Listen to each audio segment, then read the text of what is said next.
જય હિન્દ મિત્રો, આજે પોલીસ ઘરની બહાર બેઠી છે અને મને ઘરની બહાર નહીં નીકળવા દે.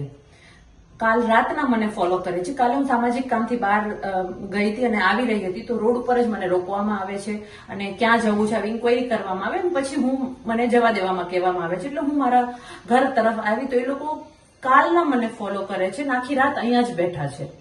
સવાલ એ છે કે અમે જ્યારે ખેડૂતોનો અવાજ બનીએ છીએ, આજે બોટાદમાં અમારી ખેડૂત મહાપંચાયત છે તો ત્યાં અમે લોકો ના પહોંચી શકીએ, અમે ખેડૂતોનો અવાજ ન બનીએ, ખેડૂતોનો સાચી વાત લોકો સુધી ના પહોંચે, એટલા માટે આ બધું ભાજપના ઈશારા ઉપર થઈ રહ્યું છે.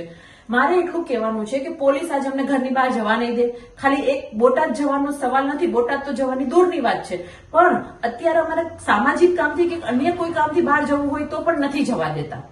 તો અહીંયા જે એ લોકોની તાનાશાહી છે, ભાજપનું જે ડરી ગયેલું ભાજપનું જે તંત્ર દ્વારા જે દુરુપયોગ કરવામાં આવે છે એનું આ ઉદાહરણ છે.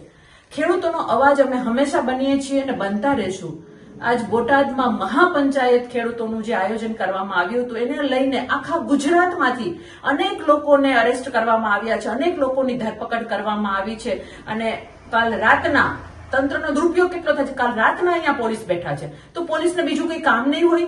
એ લોકોને ચોર ચપાટીઓને નહીં પકડવા હોય? આવી રીતે આખા ગુજરાતમાં એક બુલંદ અવાજને દબાવવાનો પ્રયત્ન કરે છે. ગઈકાલે પણ જયારે રાજુભાઈ સહિતના દરેક કરપડા સહિતના દરેક ખેડૂતોને અરેસ્ટ કરી લેવામાં આવ્યા, દરેક અમારા બીજા ભાઈઓને અરેસ્ટ કરી લેવામાં આવ્યા. શું આદર્યું છે આ લોકોએ?